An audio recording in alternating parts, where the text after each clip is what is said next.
Hal, one half thing that you would find on your bed. Blank. One half One thing. half thing. Julian, one and a half things that make you angry. When people walk when the stop sign is on the crosswalk, and when I'm driving a car, and one and a half things. Hal, two and a half things that you would not expect to see in jerky form. um, Possums, kangaroos, and mist. Two and a half things. Although, hey, I got kangaroo jerky right You here. got kangaroo jerky? Literally right here, yeah. That's The crazy. blurring is messing with it. But yes, I got kangaroo jerky.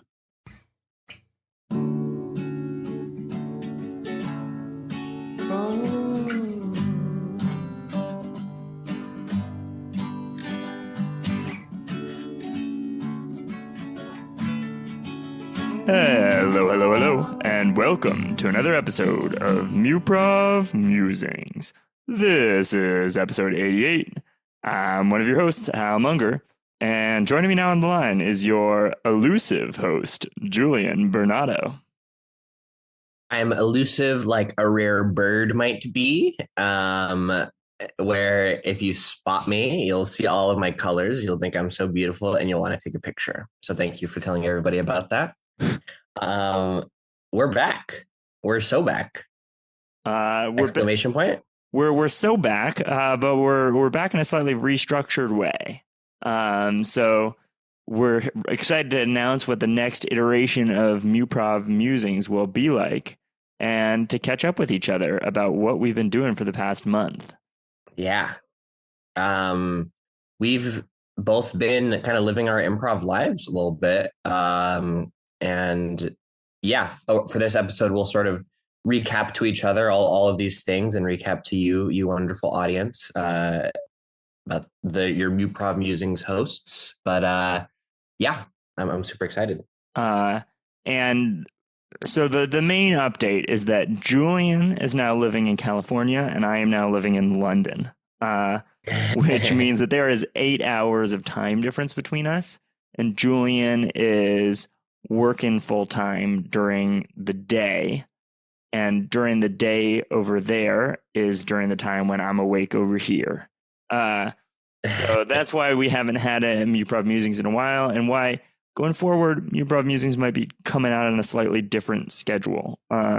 So everything is subject to change, but right now we're hoping to kick things back off with bi-weekly episodes featuring Julian and Hal. And then on weeks where I'm feeling particularly industrious, I might continue some of the series that don't require Julian, like Goats. I think is gonna be a Hal takeover, and then I might start a clown series with Sasha where we interview clowns in London. So that's what you'll get in your off weeks. And in your on weeks, Julian and I are excited to delve into serialized improv.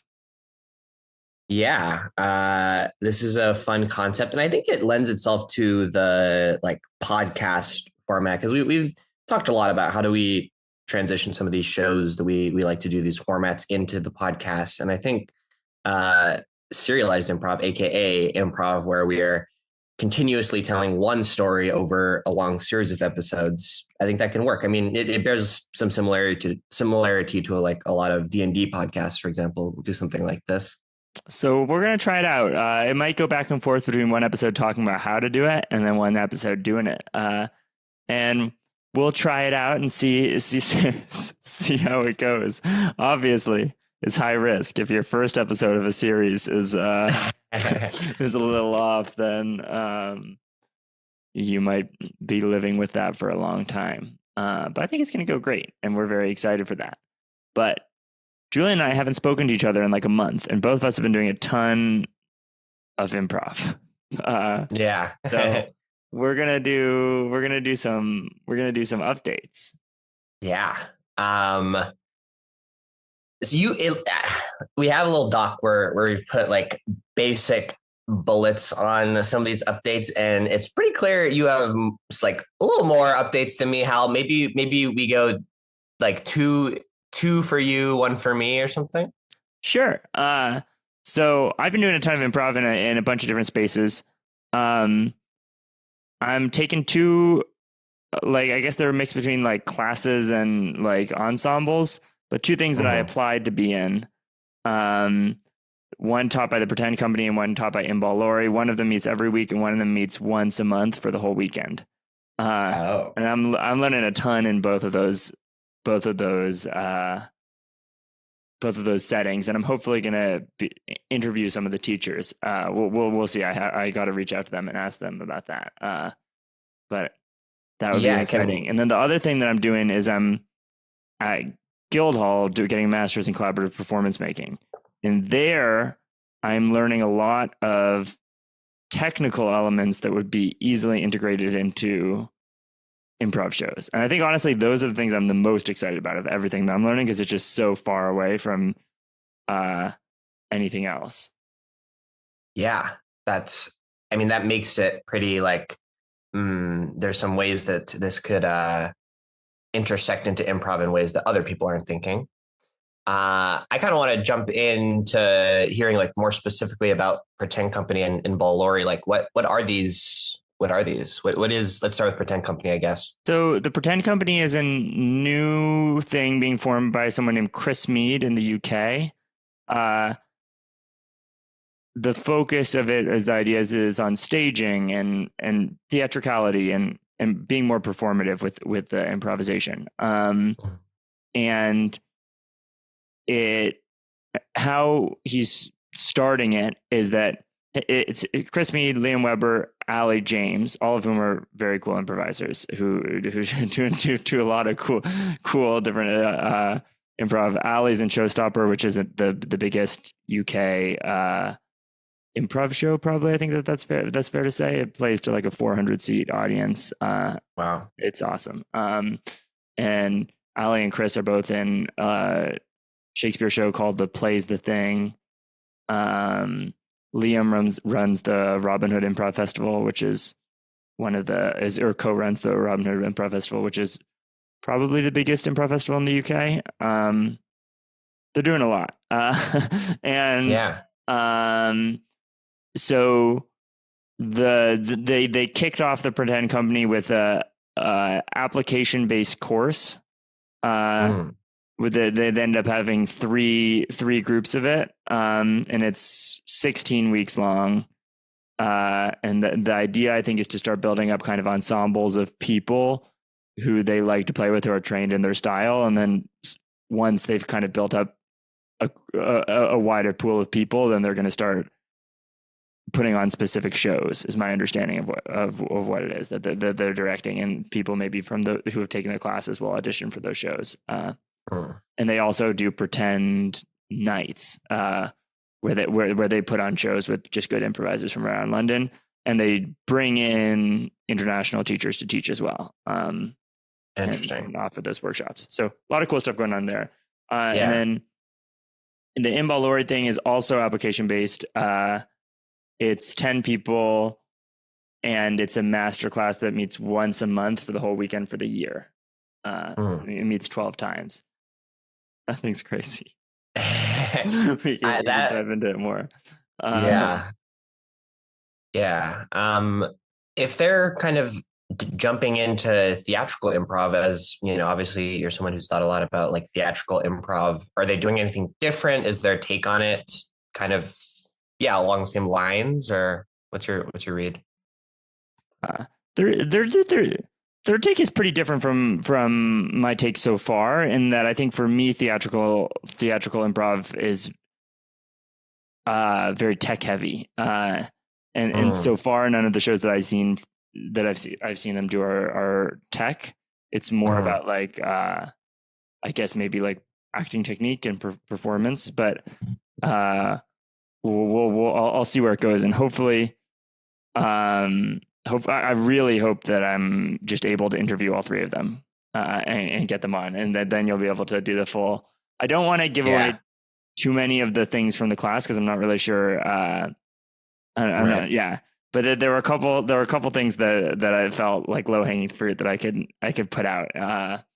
One of them is they have a better way of playing I Am a Tree, uh, which which they actually got from Diego Ingold. So I feel like it's totally fine to share this exercise. Diego Ingold is another brilliant improviser. But I always want, like, anyone who's side coaching I Am a Tree is usually like, get in there before you think of what you're saying. Don't try to be funny, blah, blah, blah, blah, blah. And this is just a way that forces you to do that. So how it works is that before you enter, you have to do a full walking loop around the tree. So it's kind of like airplanes taking off, where like you start your walking loop. And then in order to have the rhythm be regular, before you've said your thing, like other people start their walking loops, if that makes sense. So whenever there isn't someone walking, you start walking. And then whenever you arrive, you just say whatever you are. So it leads to this very smooth, continuous I'm a tree where you really can't pre-think before, and it separates out the when should I go from the do I have an idea.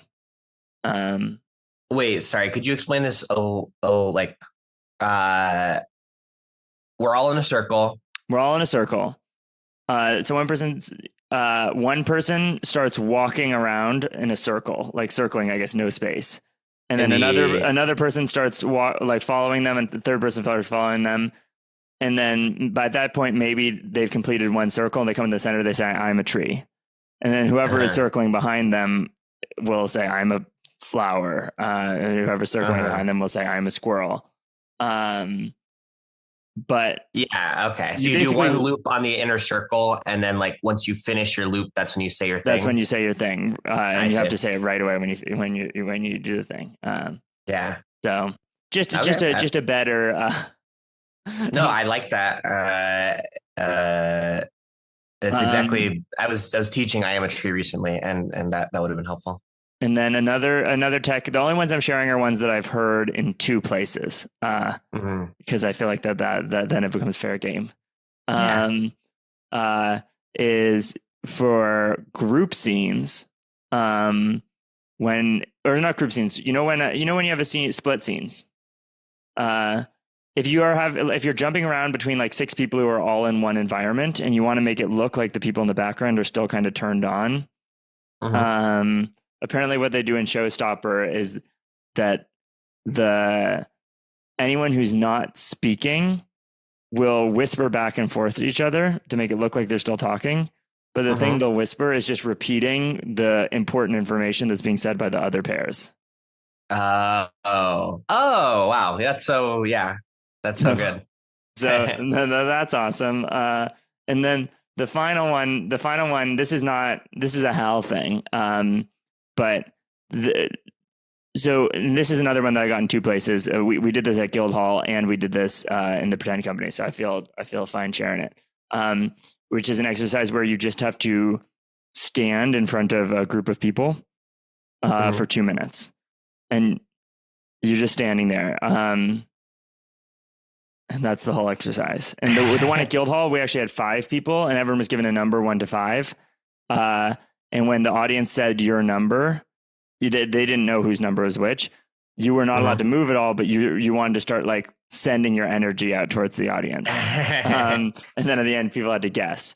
And this also harkens back to something that I was doing both at Delarte and Lambda, where it was this idea of radiation, which comes from Michael Chekhov, which the best way that I can explain it is like, you maybe like kind of sit up straight, but you don't have to. That's a way to start. Picture that there's like kind of a warm glow in your chest. And sometimes it helps to even like tighten your chest muscles ever so slightly for me. And then really gaze out and send like warm, loving energy out. And maybe have a slight smile on your face. And you can get rid of all those physical things once you get used to the sensation of it, is maybe what I'll say.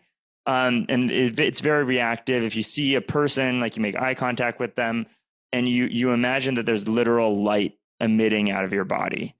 And with Chekhov, there's a bunch of other substances. Radiation is sort of the fiery version of it. but you can practice like imagining moving through different substances is usually a build up to doing this. There was another thing that I got at Delarte that was like, imagine that there's a blue body on top of your body, and then imagine that blue invisible body moves a little bit from your body, and then your hand follows that. And it brings this sort of weird slow motion presence to your movement. Yeah. But all of these things are basically ways of turning on your stage presence. And it has like a crazy effect on the audience experience and your own experience in the show. If you practice like, again, it's like casting out this warm energy. Anyway, so I was doing it in this class and I had this idea. I just watched Demon Slayer. Have you seen Demon Slayer? Seen a little bit. It's terrible, right? I didn't like. Yeah, exactly. I saw a little bit and I stopped. Yeah. Terrible show. I in my opinion. But there's this concept. Part of why the show is so bad is that they all have these breathing techniques. And like when they're delivering their ultimate move, they're like water breathing, fifth form, and then they like slash each other. And so the only cool thing they do is breathe. But one of the things early on that the character has to learn how to do, maybe not that early on, I watched like a season of it, I shouldn't have, is do total concentration breathing for 24 hours a day. So normally you would only use this thing during battle, but instead you just start doing it all the time. And he does all this ridiculous training. Like you have to do it while you're sleeping. And he has these like little kids who go around his bed and they whack him with like a giant tennis racket whenever he stops it to wake him up to start him again. And he just has to, and I had this idea of like, what would happen if you started training to radiate 24 hours a day? So far, I haven't gotten anywhere close to it because it's so hard to remember. You have to like check in, like you just forget after like 2 minutes. But in the attempt to do it, I right away already noticed some like big noticeable impacts in terms of just like people feeling positively towards me. If I was remembering to do this thing where I was just like looking out with this sort of warm and love, and you can do it anytime you're bored. You can do it when you're online. It's a way that it keeps you off your screen. Sometimes when I wake up, I'm in bed. I don't want to get out. And then I'll just be like, all right, I'm going to start radiating. And I just start like casting my energy out, and it makes it easy to like sit up and start moving. It's crazy. So that's my most exciting thing, honestly, is this Demon Slayer radiation. And I really want to try to get it so that at least a certain percentage of the day I'm doing it. When you do the radiation, is it directed at some object or thing, or is it just directed outward? It's directed outward. I mean, you can direct it in any direction, just sort of by imagining it. I don't think that like it actually, like if I picture it going backwards, I don't think it actually does something different from if I picture it going forwards or whatever. But I think a lot of it is just sort of imagining this outward energy, and it just is presence, and it makes it so that your eyes are actually looking at things and intaking things, and you're actually responding. And also the internal warmth puts you in a good mood, so you're just sort of naturally reacting and smiling, and you're not self-conscious. And it just made me a lot less awkward, and made people a lot more positive towards me. It feels a little illegal. Because normally, like, I would never use like the status things from improv in real life, but this one seemed innocuous enough, and it seemed like if I trained it in real life, then I would do it automatically during the improvisation. So highly recommend you try it. I like that. Okay, Julian, I've been talking for way too long. Let's ping pong back to you. What have you been up to? I guess I need to just talk about it because it's so present on my mind. Yesterday, we had our first show as an improv group. So On Demand is my improv group out here. It's 6 of us, all former Stanford improvisers. So all from the college group that Hal and I were a part of. And Slasher is a format that is very dear to me because I like made it back in 2019, and this is my 4th time directing it. And yeah, it was really cool because one, it's just fun to like finally be like, okay, I have an improv group and we're doing shows. And yeah, the show itself was great. I'm kind of interested to like, there's basically like the practice of it, and like what new stuff came in this version of the slasher. There's like the story of the show, and there's also like the story of like what the improv is like. I'm interested for you which paths you would pull on first. Let's go chronological. What was the practice of it, and the new techniques that you came up with? That's So yeah, I guess the main difference is format consideration, which is in former slasher shows, at the top of the show, we all draw straws, and shortest straw is the slasher. They see that, they show everybody else, and we're like, okay, Hal's going to be the slasher for this show. For this show, we drew cards, and we privately looked at each of our cards. And going into the show, only the slasher knew that they were the slasher, not the audience, not any of the fellow improvisers. So a lot of it is this game that honestly is a little bit similar to Noir. Of we want to spend the first like 25 minutes making it clear that every character here has a reason to be the slasher, or at least some sort of tension with another character or the world.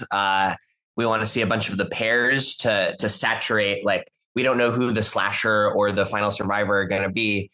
So we want like each pair to be as rich as possible. And yeah, I mean, it surfaced differently at different times of like, okay, it's kind of obvious that this person is the slasher versus, oh, I really didn't expect that. The aim of it is, at least, is to, I guess I've been really interested in this idea of like, what is the improviser level game and how does that relate to the format? And then like the type of story that we're trying to tell. So the improviser level game there is that we don't know who the slasher is, and we're sort of trying to scare each other. We're sort of trying to make each other think that we are the slasher. We're like playing the levels of information game as improvisers. And as a result, like hopefully that translates into scenes that feel tense between each other. And yeah, like imposing this mystery onto the audience as well, where they don't know who the slasher is going to be. It definitely like is hard because like levels of information is hard, and being supportive as improvisers while being like conflicting or tense as characters can sometimes be hard. So there was a lot of practice. We did 14 practices for the slasher. Nice. Well, that's way more than what we would do for Sims. Yeah, 100%. 2-hour practices. Yep.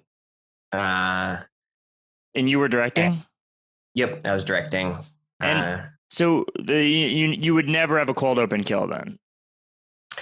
No, okay. I guess that's another thing that we did differently about the cold open. So you're gonna be like, what is this? So the first scenes, it's kind of entirely different from the rest of it. Because yeah, we talked through this concept of like, how can we do a kill at the beginning or set the tone without giving away the slasher? So what happens is we get two suggestions. We get a suggestion for an amount of time ago. So this might be like 6 years ago. And then we get like a more general purpose suggestion that will just color things. And we go up in the first scene. Somebody will first go out to the center stage and be a dead body. Then the other 5 members of the group will go up in a line in sequence and tell one line of the story of this dead body or the context around this world. So like someone pops up as a dead body, like in a chair, hungover, and the suggestion that we got was like the opera. And then the first person would go out and say, the Sydney Opera House is usually a very peaceful place. Second person comes out, but sometimes tensions can fly high. Mm-hmm. And in 5 lines, we get to at least coloring out some of the context of the world and probably like a little bit of the story of how this kill happened.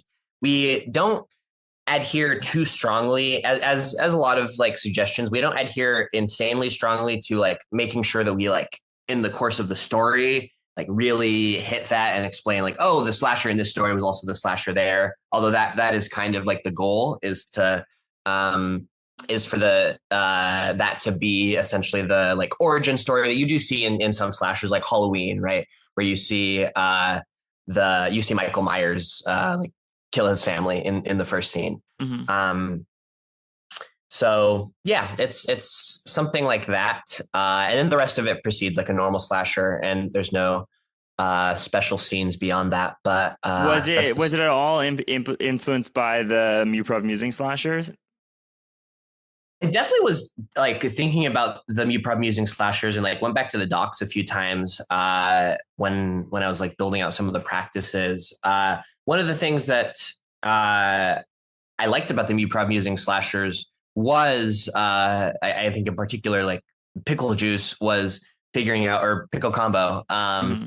was figuring out how to have the slasher be a very real character. In former slashers, often the slasher doesn't appear for the first half of the show. Mm-hmm. And when they do come, they are more along the lines of the Michael Myers imposing figure who doesn't talk Mm-hmm. and who comes, sometimes there's variance there, but the default here was for the slasher to be just a friend, a member of the group, a coworker, someone who is key to the relationships in the story, and then reveal themselves and start killing at some point. So I think I was informed by the way that we played with revelations at the between like important characters being the slasher.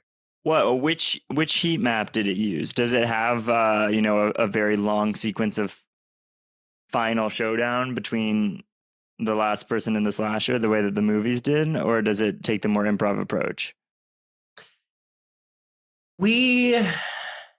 There was honestly a good amount of variance. Like I didn't want to prescribe a specific heat map, but I just wanted to try all of them throughout the practice, like the rehearsal process. In reality, like our defaults where we tend to lie was a bit like really packing the back like 25 minutes with the kills and like not a crazy long like final confrontation. Although I did play with confrontation, like how to lengthen that out, how to try to do chase scenes on stage, how to try to do these scenes where the final survivor is like coming into a room, hiding, slashers coming in, checking things out. So yeah, we played with it, but I would say that the typical heat map was what it like pretty nothing until a little over halfway, and then I guess we tried to play with intense kill, at least for the first like couple of kills, jumping straight back to a very like tonally different scene. So maybe they're happy, maybe they're lovers, maybe something like that. We're just seeing another part of it. So yeah, the final part looks like a checkerboard where it's like red, white, red, white, red, white, red, white. Mm-hmm. Makes sense. Okay. Can we ping pong back to me before we hear the story of the show? Let's ping pong back to you. Yeah. So the next thing I want to talk about was what I'm up to at Guildhall. So I've learned several things that are awesome. The first one is slasher adjacent, which is the Alone Fire X004 flashlight. So we've been doing little inductions to every department at Guildhall. And for our lighting inductions, they had us use these little flashlights. I think they cost like maybe $20 or something like that. They are so cool. They have 4 different colors. And if you mix multiple, you can make more than that. They're incredibly long range. And you can really make things that look like theatrical lighting with them. And you can also change the size of them by like pulling up back and forth on them, if that makes sense. Like the size of like the shape that it makes on whatever. Yeah, you can change the size of the shape that it makes on the thing. Anyway, I really want to do now a show that's entirely hand lit. Just because they're so small and versatile. I mean, and cheap.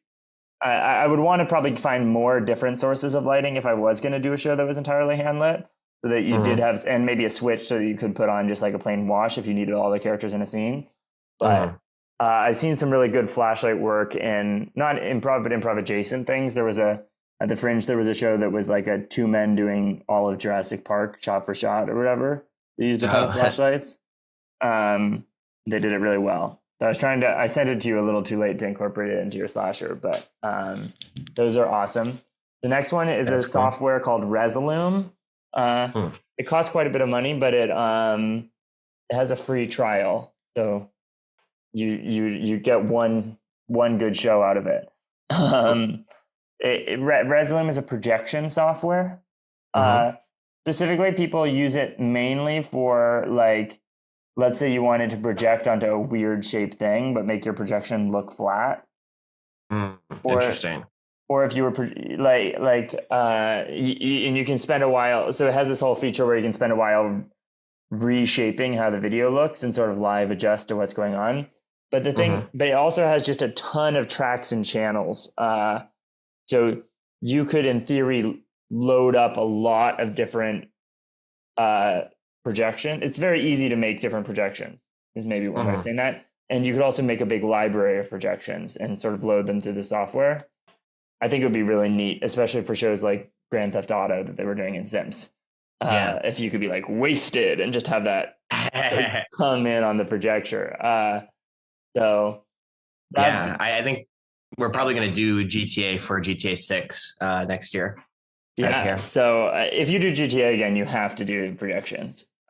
Even if you don't use the software, you just have to do projections. And what kind of like hardware does the software link into? A computer. Oh, just any computer. It's. I mean, you need the computer to be plugged into a projector. Right. But you can just have it on your computer, plug it into a projector, and then that alone can manage the crazy stuff. Yeah, and the software is also, like, it's free to use with a watermark. So you can try it, and you can demo it first. Demo it, but then every like minute, like, it switches from whatever you're projecting to like the branding of the thing. So you can try it out, see if you like it. It costs like hundreds of dollars. And it actually costs hundreds and hundreds of pounds. So in dollars, it might be crazy. But I can use it for the next year through Guildhall. So that's good. That's cool. So if I do any projector-based shows, that'll make their way in. The next one is just a little thing, is that we did a construction induction and we used jigsaws. Oh my God, they're so easy. If you want to make anything out of wood, you only need some clamps and a jigsaw. I actually don't know what a jigsaw is outside of a puzzle or the horror character. So a jigsaw is, I guess in a tiny version, like a tiny version of a jigsaw, I guess, would be what you'd use to cut a jigsaw puzzle. Right. Okay. I see. I pulled it up. But so it's you basically can just, like, if you want to make a flat board into a shaped board, you just draw whatever shape you want and then do it with a jigsaw, and it's so easy, so fast. I was shocked. So just in general, the amount of automation that goes into the constructions of the set at Guildhall is wild. And just so many things that I would think take a huge amount of time. Like, they have these like nail guns and screw, but like they just have a million little like tools that just make whatever job you're doing go crazy fast. So if you wanted to start building things, there are some ways to actually make that possible. But they all, you need equipment. So that's and the last one is I just got 2 days ago is this awesome mask thing. So Thursday afternoon, I started on this giant zebra mask. I posted on this. Oh yeah. And I was done, like, and ready to wear it by Friday night for Halloween. So it took about 11 hours maybe, or 10 hours, but it was pretty, like, the majority of the time was spent painting it. And again, if you did something that wasn't a zebra, that would be chill. But it's this stuff called Veriform. So you make you make a mold out of clay, which for me is very easy because I like clay sculpture is one of my biggest artistic hobbies. Like it's my best artistic medium. Mhm. But any and for people who weren't familiar, you can get like dummy heads, I guess maybe is one way of saying that, and then just sort of press the clay right on top of it, and then just Mhm. only make like its subtler variations.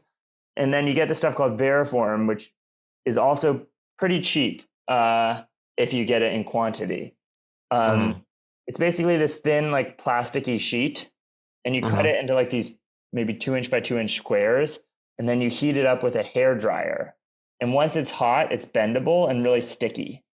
Mhm. I guess so. You cover your clay in saran wrap as well, so that you can get the clay out later.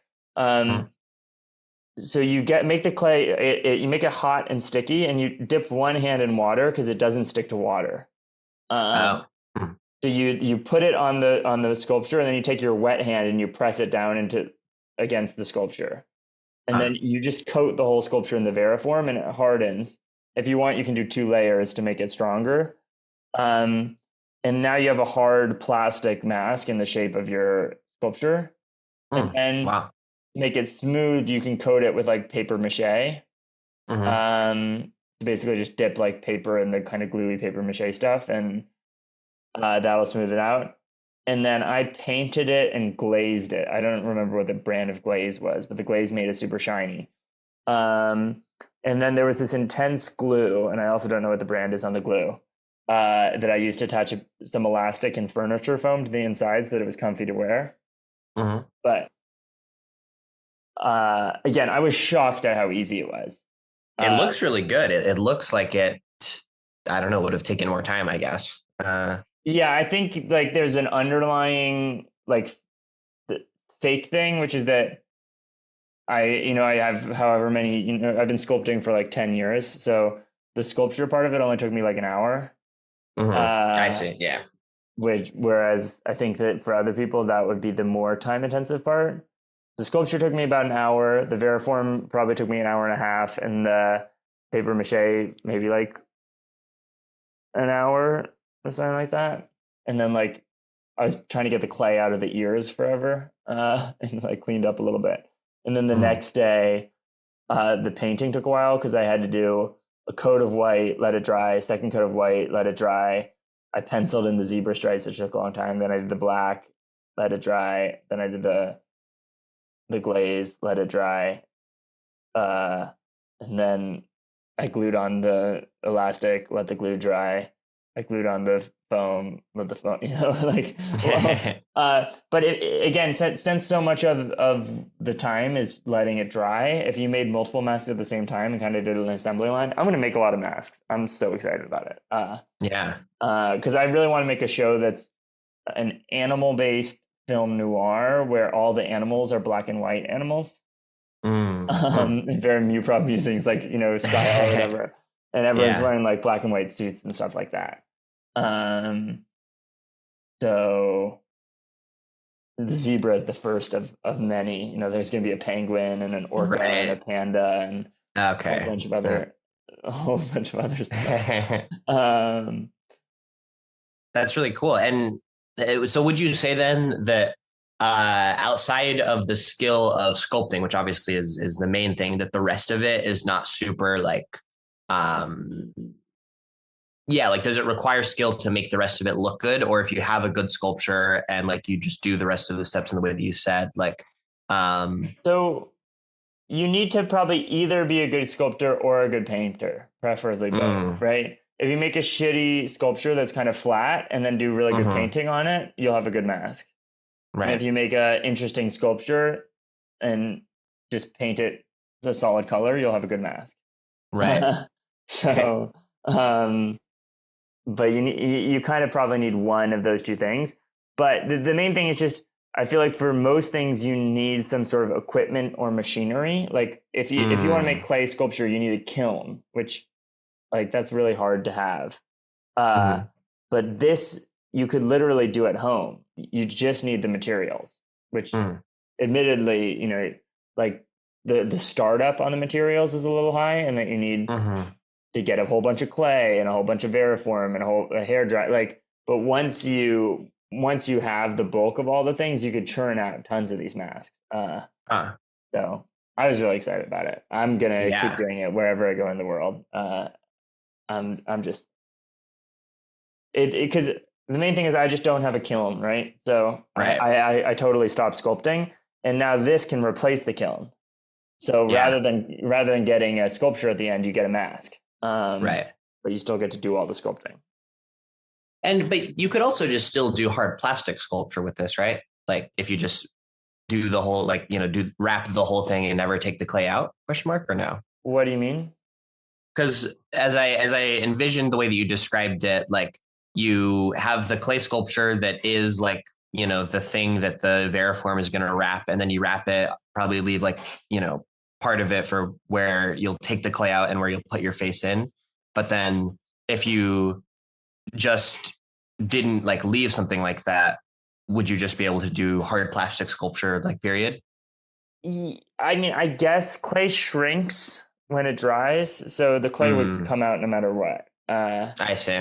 Which, I mean, then you might be able to make a second one on top of that clay and then like chisel it out or something like that. Or you could fire that clay. But my guess is that it kind of would, the process of applying all this stuff would kind of warp the clay anyway. I don't really think that there's a half-life to the rest of it. I think you get one mask out of the deal. But I was still really excited about it. All right, Julian, jump over. Tell me what happened in the actual show. So, to speak a little bit to the meta of the show before the show itself, like, this being our first show as this like 6-person improv group, we had like a lot of kind of like last minute logistics that came together. And so like the meta story of the last 3 weeks was like, okay, we did have a space, which was the Phoenix Theater in San Francisco, which is actually a really nice space for this kind of thing. It's in, I guess you probably wouldn't call it in the round because it's only two sides. But alley seating. Oh man, dude, you should have called me. That's another thing. I took a workshop that was about staging, and they taught us how to play an alley. Yeah, we should totally talk about this because I think that will be our recurrent venue where we're doing our shows at, likely, because we have a good relationship with them and it's like not too expensive and it's a nice theater. The main thing that they said about playing an alley seating was that you basically always want to be on diagonals from each other and never want to be on horizontals. So interesting. If you're standing horizontal, then there are lots of people who can't see. Right. But if you get on a diagonal, then the whole audience can see at least one of the two people who are talking. Yeah. And you want to also cross the diagonal fairly often. So if you can kind of endow space objects on both sides of the alley, or and if the other person moves, you want to adjust your movement to them. Yeah, that. And then alley lighting is a whole nother thing. I want to try to learn it from Connor or whatever. But I assume your theater has a lighting rig or no? Yeah, has a lighting rig. That was also one of the like the day of yesterday. Like Anna got the tech spiel on how it works, and then we like in the hour before the show, we're teaching my friend Ashley how to like operate it. So we definitely didn't like max out that skill yet, but it has a lighting rig and we can do presets and stuff. If you should check to see what kind of board it is. The other thing is I'm about to do ECT programming training, and this is free and it's all over the world. So ETC is the lighting company that makes a lot of these lighting rigs. And they offer free trainings of people how to program. So that's cool. Highly recommend it. Well, I don't actually because I haven't done it yet, but I'm doing it this month. Yeah, the concept sounds recommendable at least. Yeah. So yeah, that we did our performances there, which was just a super fun location. Sort of got all the logistics. We got our lighting person night before. We got our MIMP maybe 2 weeks before or something. And yeah, the show itself, it was, I want to tell you like just some of the like scenes in the beginning and then like after scenes, like ask you who you think the slasher was. Okay. So suggestions we get are 459 days ago. The get we were getting to get the time, I liked it, which was asking everybody how long they've lived in the Bay Area. Cool. And yeah, so 459 days ago. And then I sort of like just interview style someone like, oh, where did you live before? What are some things you remember about that place? What is it notable for? It was Connecticut that this person lived before. And they said, they first said income inequality is the main thing. And I was like, what else do we know Connecticut for? We got like beautiful autumn, fall colors, that kind of thing as our suggestions going in. Our first scene, or like our first little like 5-line story, was someone who died making a leaf angel, or whose body was found bloodied with the red leaves after they were making a leaf angel. And the first scene starts with, it seems to be pretty clear at this point that me and Anna are like long-term dating or possibly married. And I'm trying to get sap out of a tree, and we're starting to see the seeds of like, I really wanted to move here because this is my hometown, and Anna's character Sarah like kind of preferred San Francisco, where we are from, and was having a hard time adjusting. I'll give the next scene before so that we can hear most of the characters. At the end of that scene, I dropped that like my family is going to come spend the weekend at our house, my mom and dad. And so we get introduced to Thomas playing my dad and Simran playing my mom. I feel like it's Thomas. I don't even know what the character is yet. So yeah, we get this sort of scene with all four of us, and it's just like one of those classic, like they kind of hate Anna's character and think like she's like taking me away from them, and that's like their sort of conflict. And also my friend Grady is like kicking back. He's like my childhood friend, I guess, from back home, played by Danya, and he's just like the kind of like freeloader who like comes in, is always like asking me for stuff and like interrupting our conversations with one another. So that's like pretty much the setup. We don't have Will's character yet, but hearing that, do you have any ideas of who could be the slasher? I mean, I think that if I could pick who I'd want to be the slasher in that situation, Anna's character seems like a very fun one to be driven into slashing. Yeah, just and it sounds kind of like Get Out or something. Yeah. Which would be the so any that would be like the whole rest of the family as slasher or whatever. But yeah, and then I guess Grady is the other like isolated person. Cool. I'll give you one more check-in point of how the plot evolved, and then I'll seed your thoughts, and then I'll tell the rest. But the way that the plot kind of evolves, it's clear that this is the key tension is between my character Johnson, I guess, Johnson and Sarah's relationship, with the parents sort of trying to prey on its downfall. And it's also becoming clear that like I am like not really a good good like husband, and I really don't actually care too much about like what she wants, and I'm being a little bit manipulative to her. Will's character gets introduced as Sarah's college friend, who she's now like going out and like hanging out with without telling anybody. And so there's this like, unfaithfulness thing that's cropping up. And it's also like the big event that seems to be the location for the slasher is my mother's 70th birthday that's happening at their mansion. And all the characters are going to be there. That Will's character gets invited. to sow some discourse. And then apparently my old college girlfriend also gets invited to sow some discourse. And who's playing yeah, your old college girlfriend?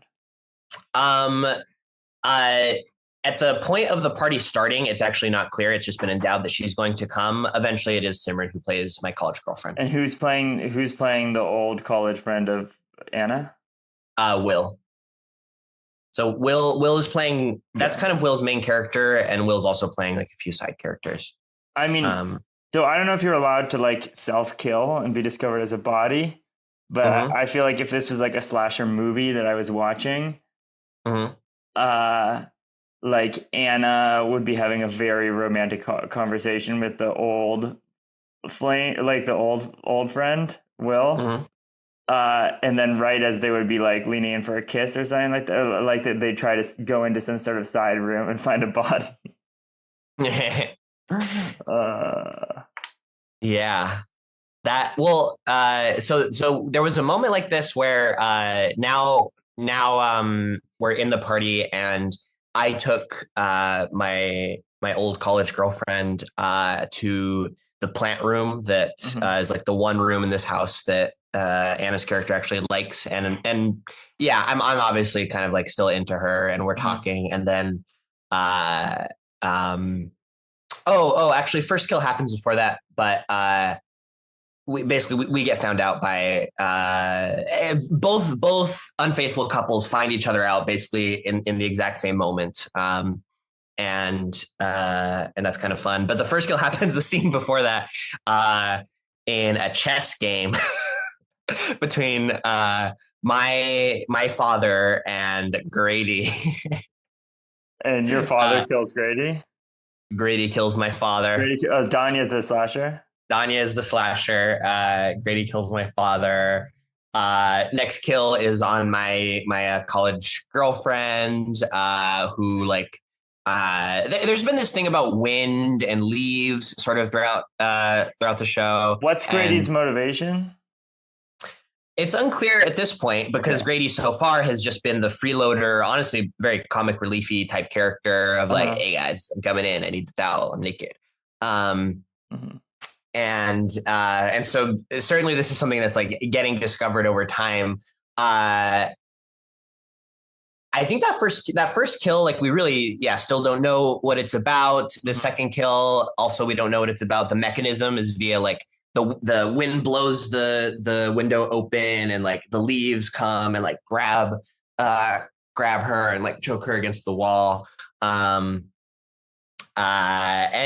kills sort of continue. Me and Anna have like a very big sort of climactic like fight about everything. We split up. I go to talk to Grady about what happened, and Grady throws me in the fireplace. And it's in this scene that sort of the lore gets dropped that it had been endowed that Grady was in the circus for many years, and like that's why we had dropped off. But Grady was in jail for this heist. There was a lot of there's a lot of like extraneous plot, but it basically came down to Grady's motivation being like around the fact that everybody considered Grady sort of like a freeloader, like a jack off. Nobody cares about Grady, and he actually has a deeper internal life, and he's very frustrated that we're not sort of affirming all of the sides of him, and this led to the whole slashing. In the end, like I think that the back half of the show, like we kills happen like a little quicker. Like if kills would have happened a little bit earlier, it would have been nice. But at the core, it was a super fun show. And in my head, I forget if I already said this, but like I see it as like pretty much like a 9 out of 10 version of like that first or second type of slasher that we did. The tone of the show was there's a lot of laughs. It was not like we had some cool like acting intense scenes, but it was largely more along the tone of the first two slashers that happened. Very fun. Did you use the blood confetti or no? No.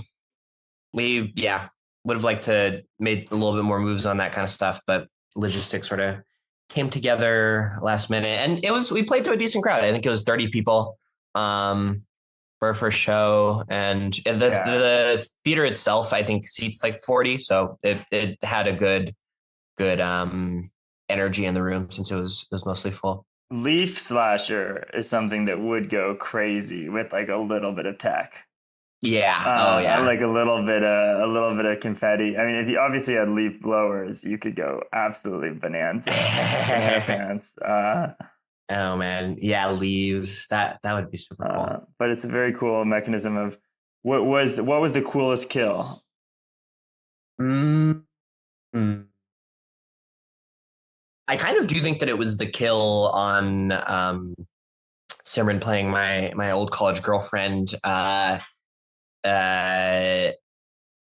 like because Danya never even like, or rather Grady's character never enters the room. It's all just endowed as like a quick line of like the window whips open and a line of leaves like come out and then there was just enough like improviser level mind melding that we sort of knew what was happening. And I think that was the coolest kill. Very cool. And did anyone survive? No, Grady in the end. Anna's character Sarah is the final survivor, and Grady kills her. Oh, very fun. That makes sense. Yeah, it was that checks out that Anna's character would be the final. Yeah. This one, so it was a super fun show, and I feel very like glad that this was our first show because it was successful. Like the audience really liked it. It was a pop in energy. So are you going to do more slashers, or is this for next year? We might do another slasher in 2 weeks. Yeah, I think we're on the books to do it, but there's like a few questions because I think Thomas can't make it. And did you see the Simp Slasher? Tonight I'm seeing the Simp Slasher. Okay, so that'll also be interesting. Who's directing? I don't know if you know them, but Jack Moreland. I know. I haven't met them, but I know of Jack. Yeah. Okay. So I think that's I'm excited to see the innovations there too. Yeah. Definitely same. All right, I can do the in-ball thing really fast because we're running low on time. But maybe I'll just preface it by saying like this is maybe the first improv class I've been in that feels genuinely very hard. Oh, it's so cool. I love it. It's very exciting. It's called Acting for Improvisers. It's very like a lot of what we do is get given a premise and then do a scene based on like you are this person is that person, you want this thing, that person wants this thing, go. That's a lot of what we've been doing so far, but the premises are wild. like absolutely like crazy situations. I'll give a couple examples. Again, I don't want to steal these people's curriculum, but like one that was extremely difficult for me, and it also in-ball side coaches really heavily and makes you do the scene a bunch of times to try to get better and better and better. Same scene. But one of the earlier ones when she was trying to, she in the first meeting that we had was a lot about tactics and like objectives, maybe is one way of saying that. And you had to do a scene where one of you was a military officer guarding an enclosed military place, and the other of you, your young child has gotten onto the other side of the fence, and you're trying to convince this military officer to let you in. The military officer has been instructed to, under no circumstances, let you in. Just full block, which makes the scene feel like horrible. Like it's the worst. Like you'll never encounter that anywhere in improv. And she basically she gave us a big list of tactics like begging, flattering, seducing, threatening, bargaining, bribing, hiding, belittling, tricking, and sacrificing. And you're basically supposed to like do one tactic. Once it runs into a wall, switch tactics. And just in general, this is what she was encouraging you to do in every scene, which and she was also encouraging everyone to have objectives, and the objectives, here are some examples. I need you to trust me. I need you to adore me. I need you to love me. I need power, need money, need sex, need you to take the blame, need you to forgive me, need you to see me, need you to leave me alone, need praise. I need to make you small so that to make me big, or whatever. So a lot of times the characters are very much opposed to each other, and it has this kind of negativity underlying it, which is also crazy. And so you go into a scene with like one of those tactics usually before, and you're given some crazy situation. Let me look at just like an example of like one scene that I was in. Again, I don't want to give too much away because it's someone's class. But I was a priest, and I had been stealing from the church and needed to conceal that. And my stage partner was a nun who was like lusting after my character and needed to and was trying to make my character fall in love with them or want them physically. And then you just go, you don't know what the other person's thing is. You get them out of the room, and you're just doing the scene, and you're just like, what is happening? Because people are behaving in just wildly different ways than you would normally behave in an improv scene. Is there like a degree of like ordealism or something to this, where it's like you're like both like doing this, or does it feel different than that? Yes, there's a degree of it definitely feels like as an improviser, like you're actually going through. You're actually like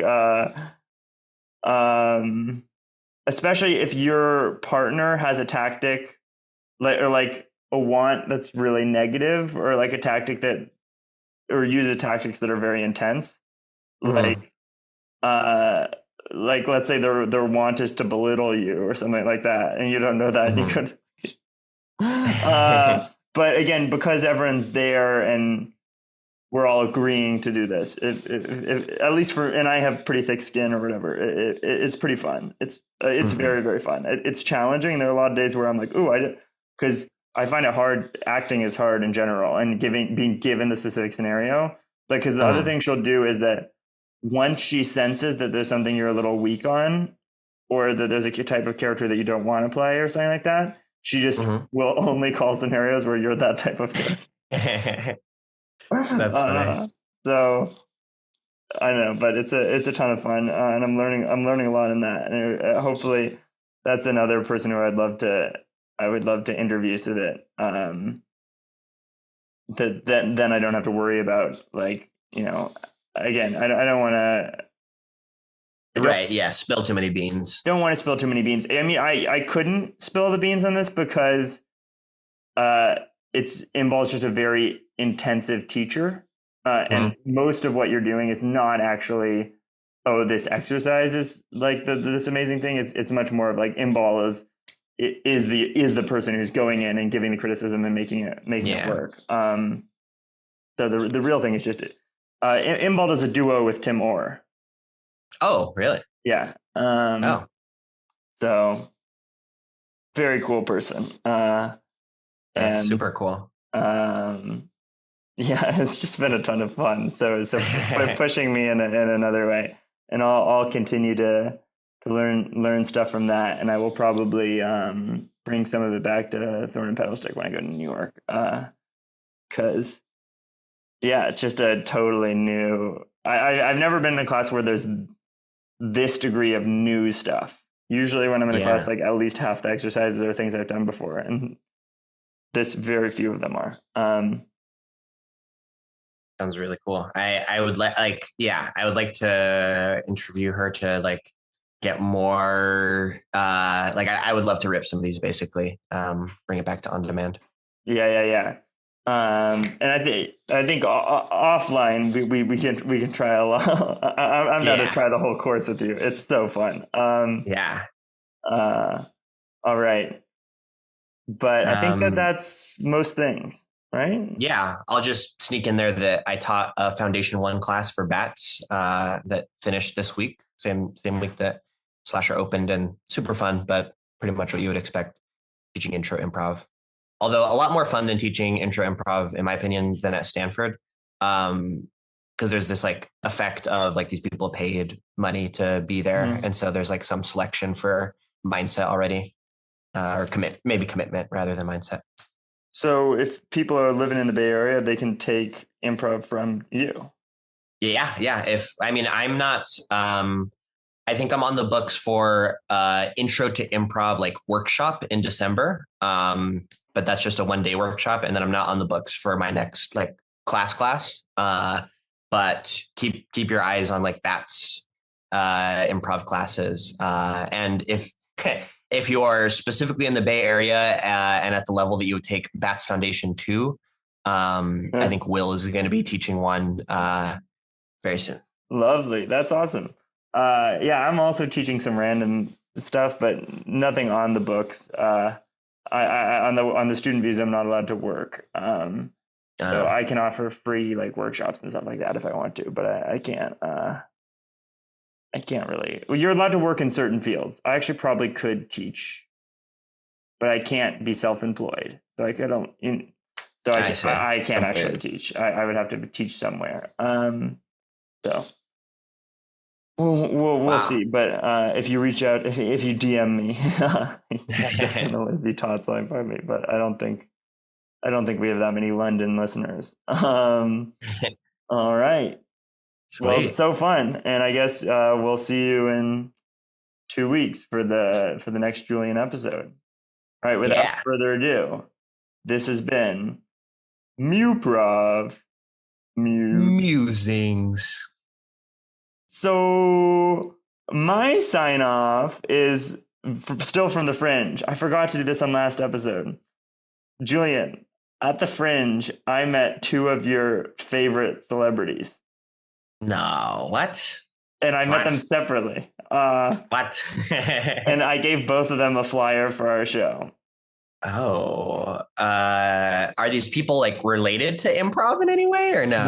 One of them is related to improv, and I feel like from that you might be able to guess who it is. A favored improv related celebrity of mine. It's hard for me even to assess my own favorite celebrities, but can I get like 1 or 2 basic demographic pieces of information? White male in like their maybe 30s or 40s. Is this like a SNL related person? No SNL.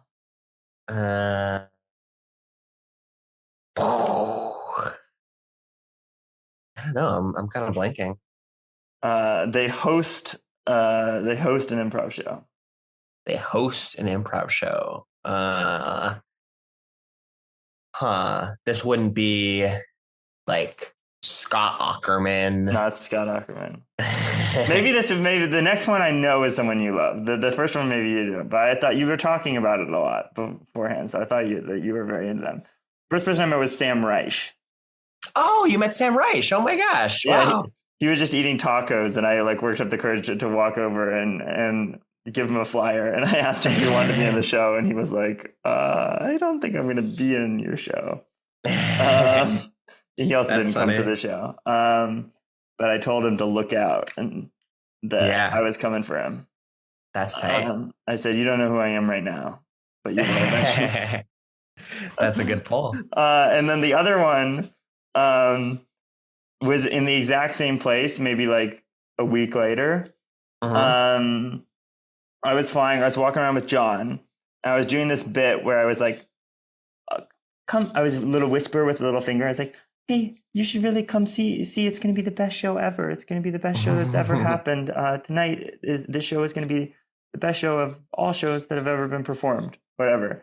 And this sort of like handsome looking old guy starts interacting with my bit. He's like, really, it's going to be the best show ever. And I'm like, yeah. Like all other shows have, I'm sure that there are good other shows, but this one's going to be the best one. And and I kind of recognize him, but not really. And then John walks over and he's like, Hal, what are you? And then he does like a, whoa, like almost like a doggy, what now?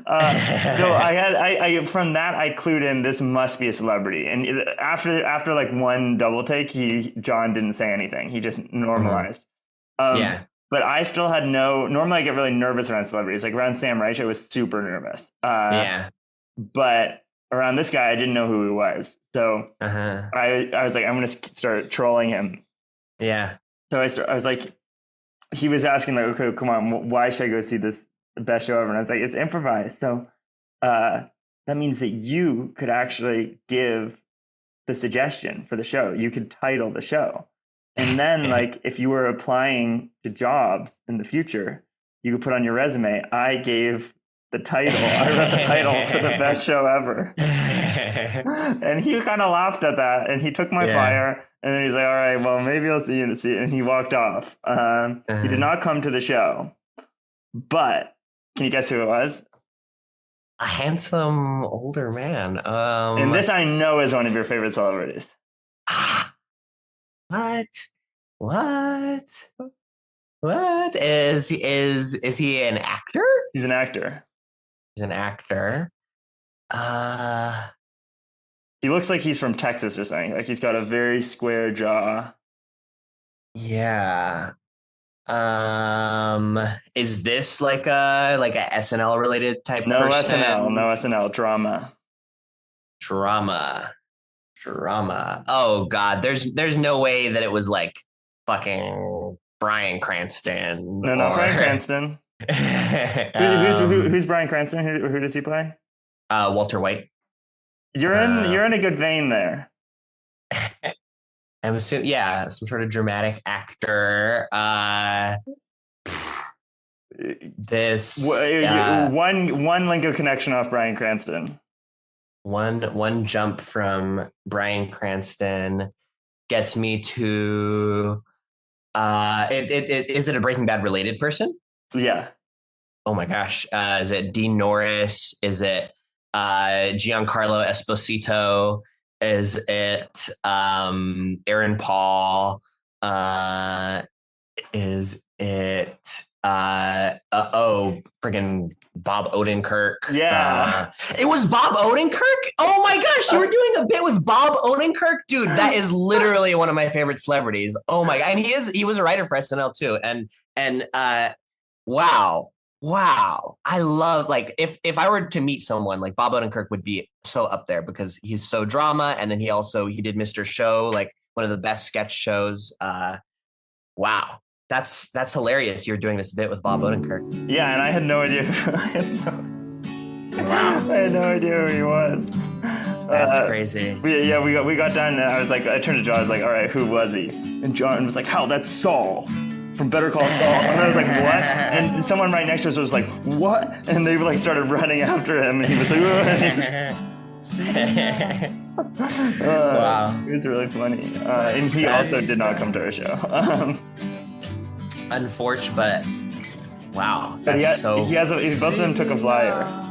Wow. That's I guess that's fringe. But that's super cool. Yeah, just a lucky timing.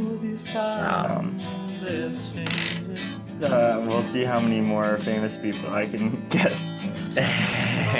to take flyers over time. Yeah. And it's so good that you got to do a bit with Bob Odenkirk. That's the thing. Is like, it would be cool to meet Bob Odenkirk and be like, hey, I love you. But whatever. That wouldn't leave like a crazy impression of me. That was cool. But to do a bit with him, I would be so happy. Yeah, what I thought was really funny about it was I didn't know that he was on Breaking Bad or whatever.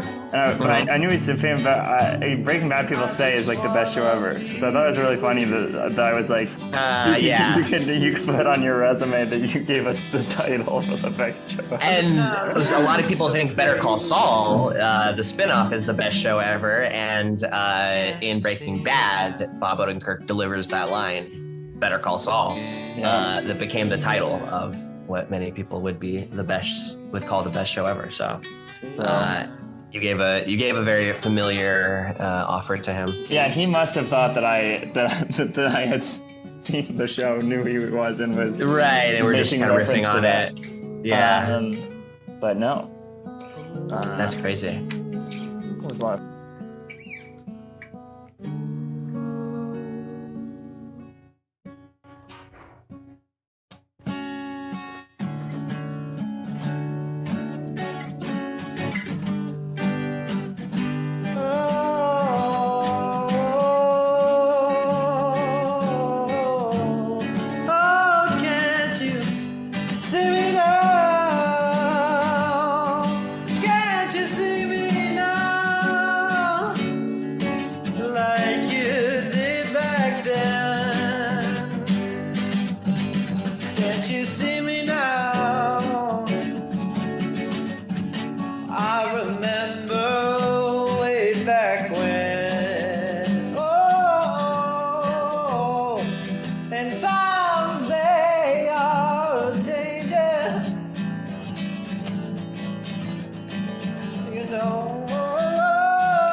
Can't you see me now? Can't you see me now? Everything is changing. Can't you see me now? Can't you see me now?